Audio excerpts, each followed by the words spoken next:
Ailton José Alves e a corja dele são homens que irão para a eternidade e não deixarão saudades. E se não abrir os olhos, irão direto para o inferno. Poderão ter a salvação se rasgarem as vestes, se humilharem, voltarem para os bancos e dizer: eu quero ser disciplinado. Pagar um preço alto, como Davi pagou e muitos outros. No entanto, podem ainda ter a salvação. Mas no ritmo que eles vão, irmão, no ritmo que esses homens caminham, até a salvação talvez já tenham perdido. Já tenham perdido. Né? Então, um homem como Ailton José Alves e a sua corja são homens que não merecem credibilidade nenhuma. O crente que conhece a Bíblia, tem negócio com Deus, intimidade, abre a boca e diz que conhece a Bíblia e tem intimidade com Deus, aplaudir, ovacionar e abrir a boca e dizer que Ailton e homens como eles são santos homens de Deus, são filhos de Deus, essas pessoas, irmãos, precisam aceitar Jesus novamente. Essa minha suspensão, ela se deu exatamente por um sentimento macabro de inveja de um líder corrompido, um líder caído, não é, aqui na cidade de Garanhuns, o Cândido de Freitas. Cândido de Freitas, quem conhece a história dele, não conhece os detalhes. Quem conhece e não conhece os detalhes, vê o Cândido de Freitas como um grande pregador, um homem de Deus, um homem exemplar, com aquela cara séria, mas por trás ali está um homem pervertido, né? Um homem moleque, que se comporta como moleque, um homem mentiroso, um homem libertino.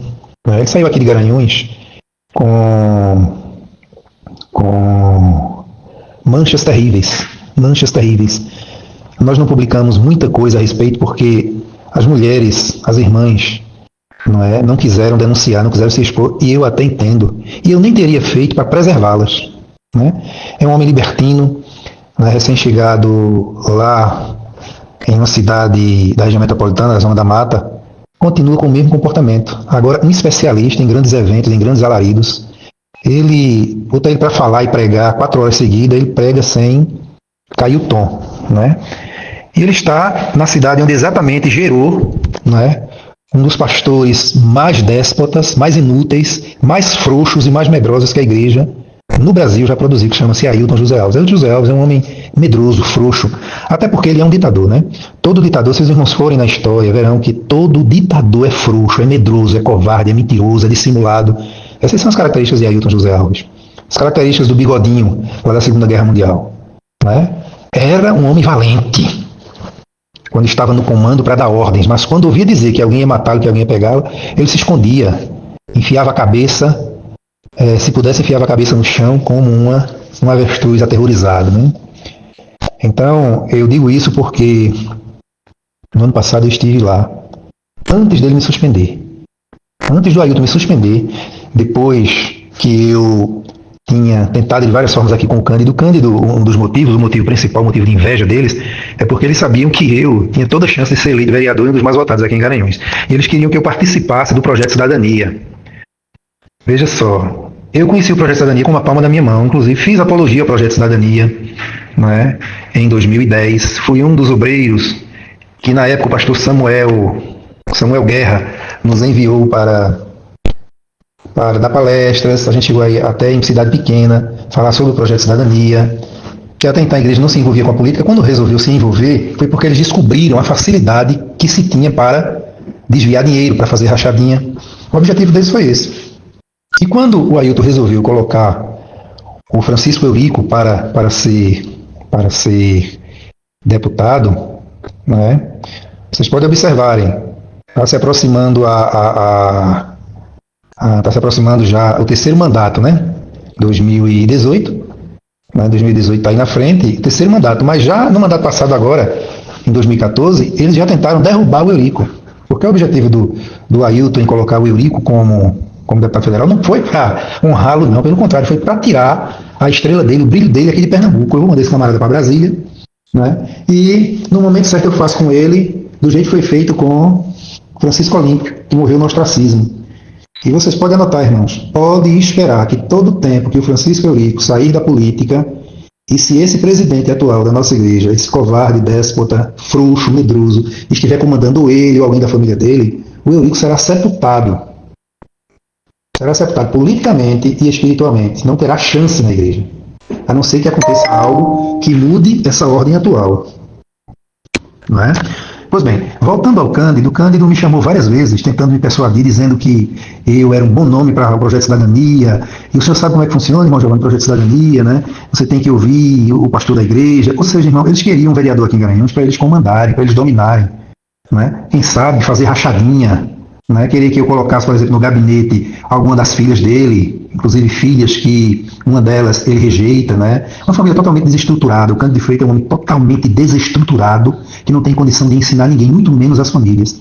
Ele chegou aqui em Garanhuns, né? Eu estava entre os 3 presbíteros, eram 4 quando ele disse, inclusive um era o tesoureiro à época, e ainda é, estava presente quando ele disse que ia economizar R$10.000 todo mês, ia mostrar que ia economizar. Chegou aqui falando mal do pastor que antecedeu ele, foi o Samuel Guerra, detonando o pastor Samuel Guerra, falando mal aos 4 cantos do pastor Samuel Guerra, e dizendo que o pastor Samuel Guerra gastava muito, né? E a gente sabe, quem é de Garanhuns sabe que Garanhuns teve uma história antes de Samuel Guerra e outra depois de Samuel Guerra. Samuel Guerra foi o responsável por aquele templo central que está funcionando ali na Barão do Rio Branco, e o Cândido morria de inveja disso, né? E o Samuel Guerra foi retirado daqui, irmãos, por inveja do Ailton. O Ailton, ele geralmente manda os pastores para Garanhuns por castigo. Por exemplo, o Cândido veio de castigo para cá porque estava falando mal do Ailton lá na área 50. Né? O Samuel Guerra veio de castigo por punição, porque é um homem íntegro, um homem decente, né? E pessoas decentes não podem crescer, a cidade não pode amar, porque o Ailton não suporta isso. E Garanhuns ela é famosa por ser uma cidade que os pastores vêm para aqui de castigo, mas Deus termina abençoando com o pastor Almeida. Ele mandou o pastor Almeida para cá, quando mandou para Garanhuns, para castigá-lo, para puni-lo, para humilhá-lo. Garanhuns foi abençoada, não é, com a gestão do pastor Almeida. O pastor Almeida também foi abençoado e amado aqui nessa cidade, assim como Samuel Guerra, né? Então, o Ailton não suporta isso. Isso é característica de ditador, de cabra frouxo, covarde, mentiroso, não é, déspota, homem que se alia com tudo quanto não presta por poder, por dinheiro. E para manter o poder e o dinheiro, eles fazem tudo quanto não presta, tudo que você imaginar, o que não presta eles fazem, né? Então, irmão, o Cândido, quando viu que eu não ia recuar, né, começou a atacar o fato de eu estar visitando outras igrejas. Ora, um presbítero, um membro da igreja, principalmente obreiro da Assembleia de Deus Pernambuco, jamais pode visitar outra igreja. Eu disse que ele estava visitando porque eu era candidato, eu era pré-candidato a vereador, né? Isso foi o ano passado, 2016. Aliás, o tempo passa tão rápido, né, o ano retrasado. E os irmãos conhecem toda a história da eleição de 2016. Né? Então, irmãos, ele colocou um rapaz nas últimas horas para desestabilizar a minha candidatura. Terminou, nem eu nem o rapaz sendo eleito, a igreja com chances de fazer, né, ajudar a fazer, porque nós temos muitos votos que não é dentro da igreja. Mas a chance de fazer um vereador bem votado, o Cândido jogou isso por orgulho, malícia, malandragem e safadeza, porque o Cândido ele se comporta como um verdadeiro vagabundo. Eu não estou chamando ele de vagabundo, não. Né? Talvez eu chamasse cara a cara, e me arrependo até hoje de nunca ter chamado cara a cara, eu tive a oportunidade, mas ele se comporta como um vagabundo. Né? Ele e o presidente dele se comportam como 2 vagabundos, né? E fazem o que quer com a vida das pessoas. Mas os irmãos anotem o que eu vou dizer, irmãos. Mais tempo, menos tempo, o resultado desses homens não vai ser bom, não vai ser bom, né? Não será bom de jeito nenhum. O Ailton, pelo que eu escuto de pastores, né? Inclusive um dos pastores, que é um maloqueiro também, porque é o seguinte, irmão, vieram, deixa eu ver quantos, para a minha comissão. A comissão foi em 2016, né? 2016 foi quando vieram fazer a minha comissão. O Ailton, eu fui no gabinete dele, por isso que eu digo que ele é frouxo, covarde, mentiroso, dissimulado. Eu fui no gabinete dele, cheguei lá numa quinta-feira, irmãos, de 1h da tarde. O porteiro lá do Templo Central me reconheceu: irmão Giovanni, que sou. Tudo bem, irmão Giovanni? Isso em 2016. E aí eu perguntei: o pastor, que está aí? Ele disse: tá, o gabinete dele era ali. Aí ele mostrou o gabinete, eu entrei naquele corredor, né, do lado esquerdo, fui atendido por um jovem, acho que um diácono, um jovenzinho. Aí, pai do Senhor, olha, seu irmão Giovanni de Garanhuns, eu vim falar com o pastor Ailton, ele está, irmão, aguarda um instante. Aí demorou uns 30 minutos, chegou um evangelista. Aí eu disse: eu vim trazer uma carta de próprio punho para o pastor Ailton. Aí, aguarda um instantezinho, irmão. Aí entrou o evangelista, demorou mais uma meia hora. Quando voltou, aí disse: olha, o pastor está numa reunião, daqui a pouco ele atende o senhor. Eu sei que, irmãos, eu cheguei lá por volta de 1h30, saí quase escurecendo. Quando o evangelista volta e diz: olha, o pastor Ailton não está, mas o que o senhor quer? Eu digo: eu estou com uma carta aqui para ele, o senhor pode receber. Ele recebeu, assinou, tem a carta ainda hoje, não é? E aí, irmãos, eu vou saindo, já estava começando a escurecer. Ali o bairro Santa Maria no Recife. Quando eu vou saindo, o porteiro pergunta: irmão Giovanni, falou o pastor Ailton? Eu disse: não, irmão, eu esperei esse tempo todinho. O evangelista disse que ele estava na reunião, depois disse que ele não estava. Ele disse que ele não está. Ele disse: não, irmão, ele saiu aqui por trás. O porteiro, irmão. Então você veja que cabra covarde, frouxo. Sabe por que ele fez isso? Porque antes de eu ir, eu disse ao Cândido aqui, ao vagabundo do Cândido, eu disse: olha, avisa o pastor Ailton que eu vou lá conversar com ele, olho no olho, como 2 homens de bem, ele meu superior e um presbítero para obedecê-lo. Agora diga a ele que não faça como ele faz com os pastores simples, humildes, que ele dá murro na mesa, humilha, e os pastores saem de lá chorando. Se ele der um murro, eu dou 2, se ele der 2, eu dou 4, se ele gritar, eu calo a boca dele, tá entendendo? Então ele me respeita. Eu disse ao Cândido Então Ailton, sabendo que não ia lidar com um palhaço como ele é acostumado a lidar, e com um palhaço como ele, né? Eu iria lá de cabeça erguida, mas respeitando, honrando ele desde que ele me respeitasse. Ele não suporta isso, irmão. Quem conhece o Ailton José Alves, o Ailton Júnior, o outro filho Narcio, conhece essa família de crápulas, de covardes e de frouxos, sabe que ele se comporta assim. E é característica de todo ditador. Nenhum ditador tem coragem de enfrentar homens de bem face a face. Entendeu? Então, o fim desses homens, irmão, será muito trágico. Será muito trágico. Vocês vão ver os conchavos que eles vão fazer daqui para frente. Né? A eleição de 2018 está aí às portas. Né? Tem um processo muito sério que está para acontecer aí, que eles acionaram a gente na justiça. Nós temos a certeza que eles não vão ganhar esse processo, assim como eu tenho a certeza, irmão, que eles não vão ganhar nenhum processo contra a gente, não. Olha, eles podem até ganhar um processo. Né? Eles podem até ganhar, mas quando chegar na segunda instância a coisa é revertida. Então, vai acontecer caso a gente ganhar processo e eles irem para a segunda instância, eles têm uma influência muito grande com advogados, com escritórios caríssimos, gastam milhões e milhões da igreja com escritórios de advocacia, mas vai chegar um momento que o Ailton não vai suportar, porque assim como todo ditador frouxo e covarde, vai chegar um momento que ele não vai suportar a pressão, porque essa pressão ela é exercida por Deus e pela verdade.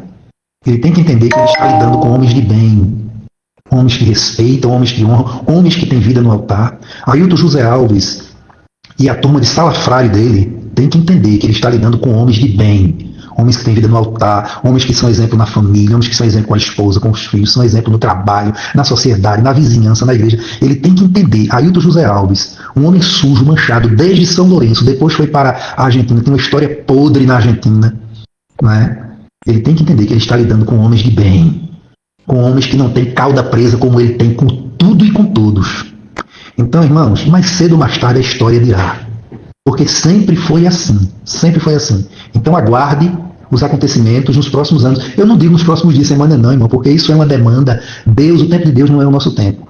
Existe um texto bíblico que diz que um rei, parece que o rei Jeorão, ele pecou tanto que ele quando morreu, ele foi sepultado fora dos sepulcros dos reis. Diz o texto bíblico que ele não foi sepultado nos sepulcros dos reis de Israel, e se foi sem deixar de ser saudade.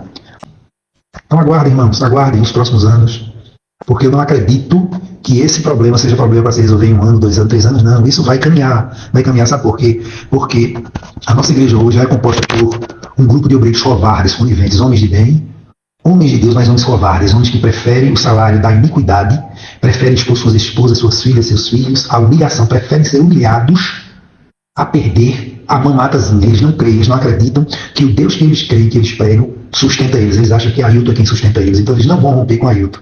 A diretoria não rompe, não vai romper porque é uma diretoria comprada, igual uma Câmara de Vereadores cujo prefeito é corrupto e compra todos os vereadores, igual uma Assembleia Legislativa cujo governador é corrupto e compra todos. Né? Então é assim a diretoria da Assembleia de Deus Pernambuco hoje, uma diretoria comprada, que não toma decisões, não afasta um líder déspota, um líder caído, um líder pervertido, para ser apurado a verdade. Se for confirmado que ele é inocente, ele retorna como diz o estatuto. Mas eles não fazem isso. Em contrapartida, por quê? Porque estão comprados, são comprados. Em contrapartida, a maioria dos pastores que ainda são homens íntegros, mas terminam sendo covardes, agem e se comportam como o conivente Ló com os pecados de Sodoma e Gomorra. Não queria sair de Sodoma e Gomorra, ia morrer queimado se os anjos, no capítulo 19 de Gênesis mostra, se os anjos não pegam Ló e arrastam pelos braços, ele ia morrer queimado, porque ele estava tão apegado aos bens materiais de Sodoma, que não tinha coragem de sair. A mesma coisa com esses pastores. Muitos, inclusive, passaram por garanhões, homens de bem, mas homens acovardados, covardes, medrosos, sendo comandados por um frouxo, um ditador, déspota, um maloqueiro, um homem que se comporta como um maloqueiro, como um moleque, que é valente, brabo, feito um leão, com aqueles que não têm coragem de confrontá-lo. Então é isso, irmãos. Deus abençoe a todos. Vamos à frente. Vamos à frente. E aguardem as eleições de 2018, vocês vão ver a campanha que vão fazer contra o Eurico. E, infelizmente, o Eurico continua subserviente, de cabeça baixa. Não sei porquê. Ele e muitos outros. Deus abençoe a todos.